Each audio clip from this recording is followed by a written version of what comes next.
Hi everyone, and welcome to the final episode of Montclair News Lab of the semester. I'm Louis Biontalillo.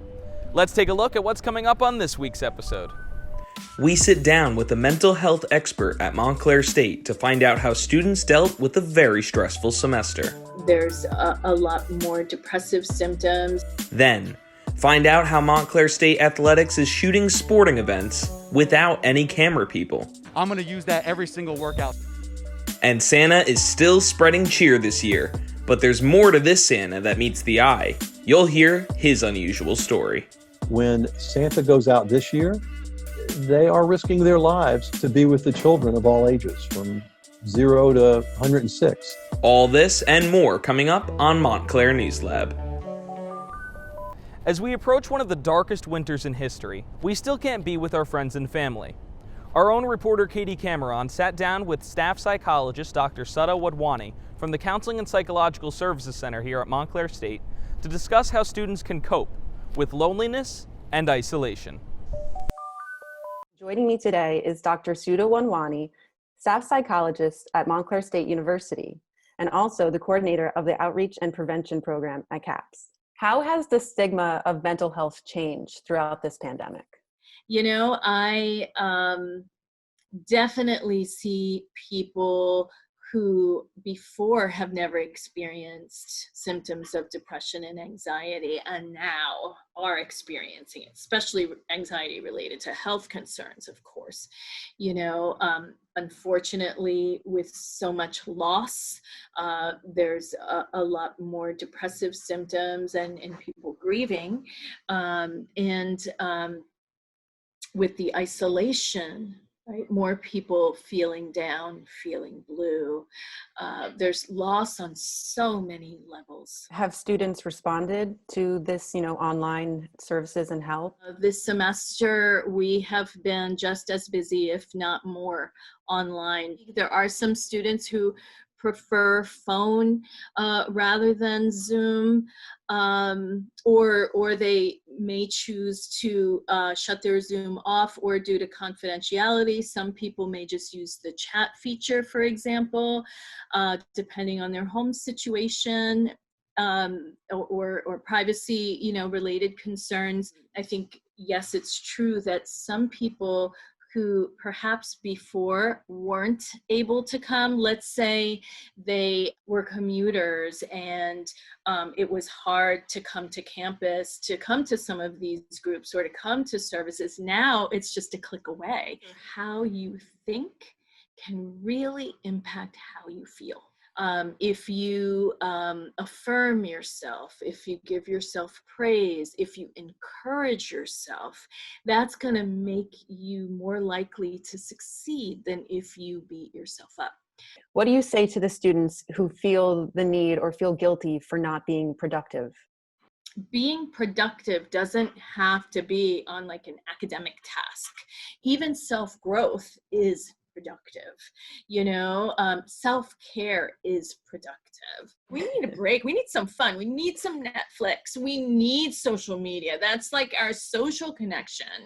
We need to connect with friends. And, I know people doing, video games where they're connecting with friends, watching stuff. I mean, that's our salvation, or it might be something around our house that we're organizing. Thank you so much, Dr. Sudha, for joining me today. It was my pleasure. Thank you so much for having me. Anytime. There's always a certain degree of stress that comes with being an adjunct professor. No job security and low pay come with the job. But with the pandemic, it's gotten even worse. Giovanna Boggins reports.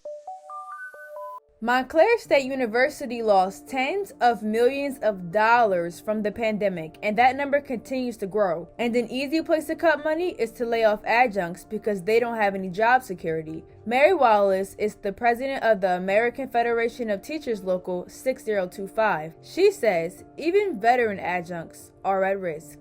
You could be in a classroom 30 years and the next semester gone. Frank Bruckner used to be an adjunct professor in the School of Communication and Media. He received an email saying he would not be coming back. Just a brief notification: due to COVID, will not offer another class due to lower enrollment. Bruckner was not surprised. I was not necessarily scared because I knew the ups and downs of being a freelancer. I reached out to the university, and the university spokesman, Andrew Mees, says there were 1,226 adjuncts in fall 2019. This fall, there were 1,065. A total of 161 adjuncts were not rehired. Todd Kelshaw, acting associate director in the School of Communication and Media, says next semester is not looking any better for adjuncts. And a number of our sections that are staffed by adjunct instructors are not necessarily set to run. I have to say to our adjunct instructors, hold on, I can't promise you that you'll have this course in the spring. But Kelshaw says adjunct professors have a passion to teach. You will find that they love their students and they love their topics and they love teaching. I like my students and every single one of them. It was just great. Adjunct professors bring their real-world experiences into the classroom and inspire students to not just learn what's in a textbook, but lessons from the real world. For Montclair News Lab, I'm Jemana Boggins. This election, New Jersey citizens voted yes on recreational marijuana, but medical marijuana has been legal since 2010 in New Jersey. Eric Rivera tells us about one CBD treatment that can work miracles. Nicole Constantino lives in Dumont, New Jersey, and is one of the many special needs patients living with Down syndrome, a congenital heart defect, and seizures. Her Dr. George Gazibi is a specialist in neurology. He prescribed Nicole Epidiolex, which is a CBD or cannabinoid. So this is currently an approved prescription medication that has been studied with good clinical trials for certain forms of epilepsy, and it's approved for certain types of seizures and epilepsies. And it's one of the drugs that we're using in Nicole to help control her seizures. Epidiolex is FDA approved, and Nicole's mother, Kathleen Constantino, sees the benefits. And it actually reduces her seizures, makes them calmer. There is a big difference. There is. She used to have, I want to say, 30 plus seizures a month, and she was on 5 different seizure medicines. After being prescribed Epidiolex, Nicole is now down to 2 or 3 seizures a month.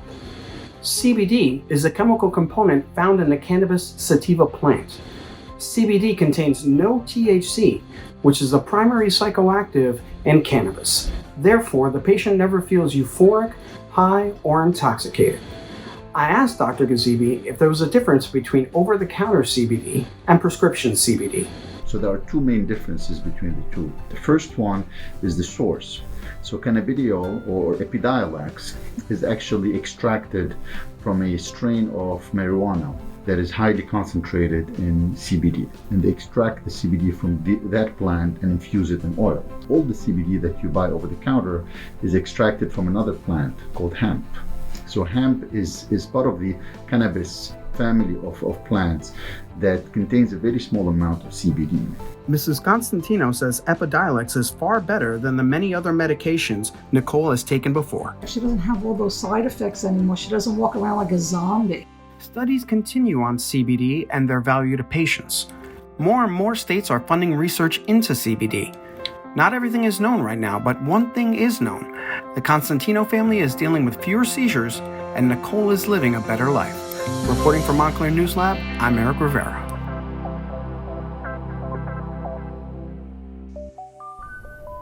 Think of all the camera people it takes to shoot a college athletic competition like basketball.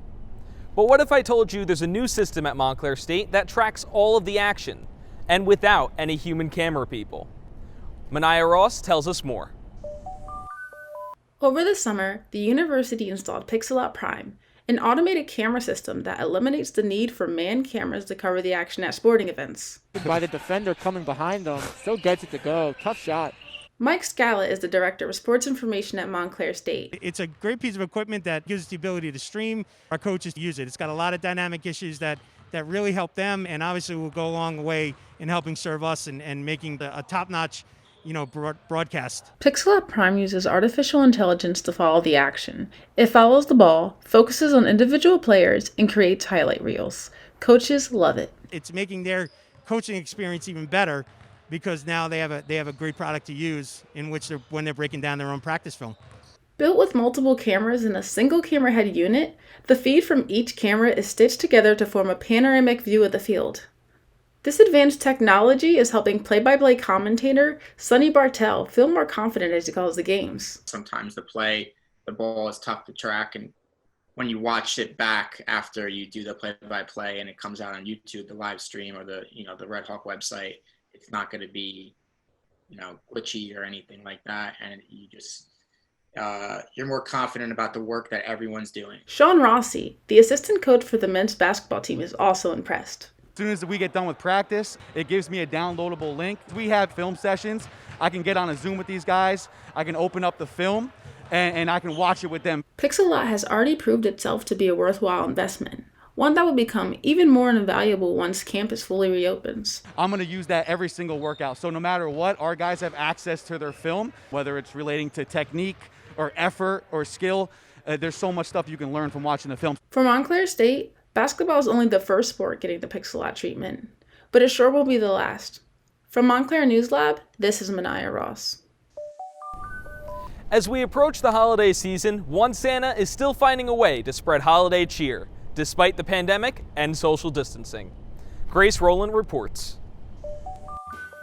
Christmas is right around the corner, but unfortunately, COVID-19 is still looming over everyone's heads, especially the big man himself, Santa Claus. He has one of the biggest jobs in the world. I am CEO and chairman and president of the largest corporation in the world.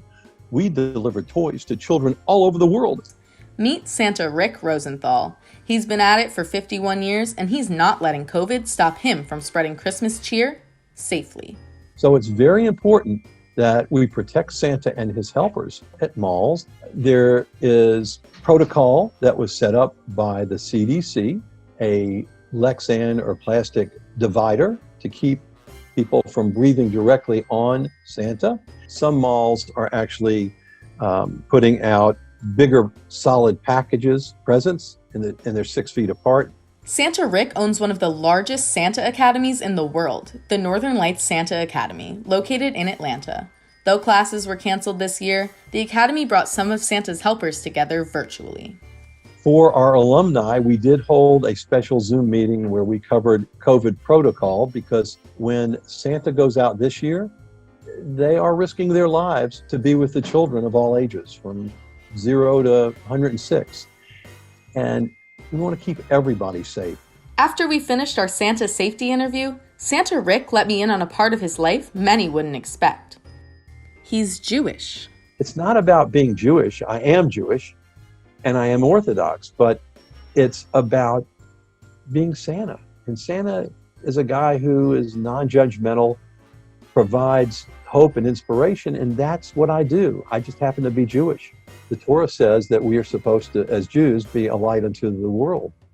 And so if, as a Jew, I can make life better for a non-Jew, then I've done that. And it's not necessarily just for Christmas. You could be Buddhist or Hindu or anything else.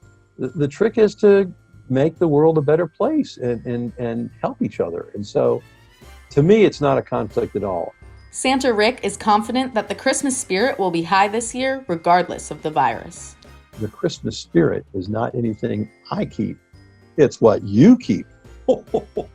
Christmas is, you're always together even though you are apart, because we're never with everybody we want to be with. Thanks to dedicated people like Santa Rick, Christmas will still feel magical even with social distancing. For Montclair News Lab, I'm Grace Rowland. Have a happy holiday. Follow us on Facebook and Instagram at Montclair News Lab, on Twitter at MSU News Lab, and catch up with us on our website at montclairnewslab.tv for more. As our show comes to a close for the semester, we'd like to thank all of our viewers who tuned in every single week. For Montclair News Lab, I'm Louis Biontalillo. Have a happy and healthy winter break.